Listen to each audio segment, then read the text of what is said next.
Hello everyone, my name's Nico. In my last video, I tried to answer the question if using blood-filled vessels is worth it to farm ritual. The short answer is yes, they're probably worth it and they seem to somewhat improve the loot. But now I've asked myself, how many vessels is it actually worth using? In my video, I explored the difference between using one vessel and no vessel at all. But blood-filled vessels actually have no limit of how many we can use on one map. If we wanted, we could fill all 5 map device slots with blood-filled vessels. But would that actually be worth it?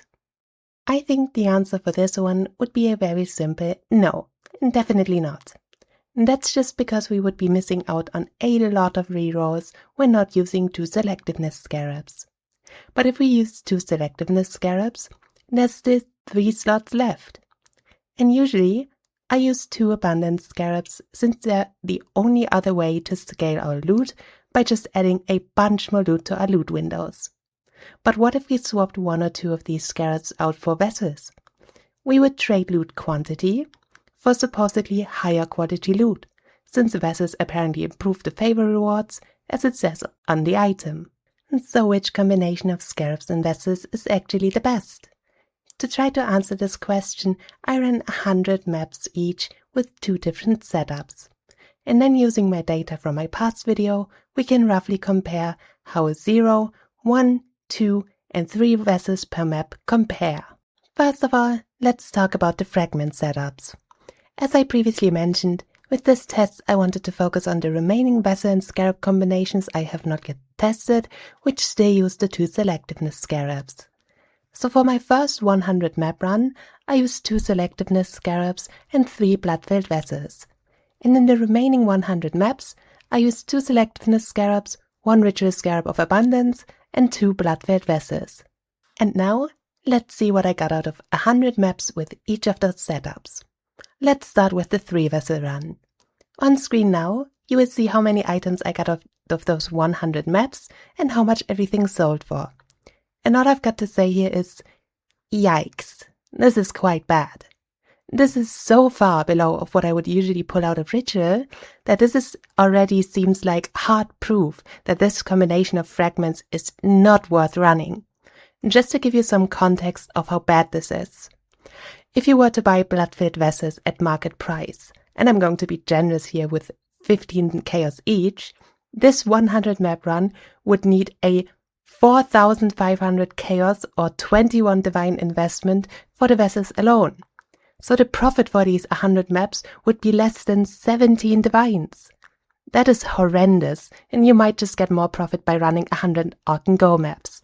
So, how did the 2 vessel run compare? As you can see here, it's a night and day difference. This is about what I would expect to get out of ritual on average, and the loot honestly felt about the same as what I would get from my normal setup with 2 abundance scarabs. And now I want to see how this data compares to the data from my last video. But to do that, I will have to adjust the data for inflation and price changes. So what I have done is, I have adjusted the prices from my current run to match those of the older data. So this means using a divine price of 195 chaos instead of 220, and I have adjusted the prices of the omens, corpses, and king mutations to match as well. Also, I am using normalized data to compare. What I mean by this is that to account for the variance in ritual loot, I have taken out all the rare and very valuable drops like tigers, high-tier divination cards, expensive omens, and so on. That way, I am creating a dataset which only contains the average loot of ritual to try to get a more fair look of how each vessel combination affects the core loot pool of ritual. I have done that for every dataset from my old video and for my newest runs as well. And all of that data looks like this. As we can see here, the run with 3 vessels is far behind all the other combinations. And I'm quite sure that this has not been just a bad luck streak. I would not ever advise running this, ever. And then, all the other combinations I tested are somewhat close together in terms of 100 map revenue. They're all within the 13 divine range of each other, so nothing really sticks out too much. So what does all of this mean? Which vessel combination is actually the best? My honest answer here is, I can't say for sure. The loot in each run felt somewhat similar to each other, and there's no clear outlier in the data I've gathered. One thing I will say somewhat anecdotally is the more vessels I used, the bigger the stack sizes for things like divination cards and currency felt. But I have no hard data to support that, and it's just what I kinda noticed when running these tests, so take this with a grain of salt. One other thing I say is, during the 2-vessel run, I have not seen a single stack of 5 divines like I had seen in all the other runs. Yet in that run, I got the most amount of divines I have ever gotten in 100 maps. It was 30 single divines in 100 maps, which is the highest recorded frequency of divines I have ever seen in one of my tests. But whether that was just a bit lucky or the influence of the 2 vessels is very hard to say. So in conclusion, to try to answer the titular question of this video, I would say that it is very hard to objectively say which combination of scarabs and vessels is the best to run.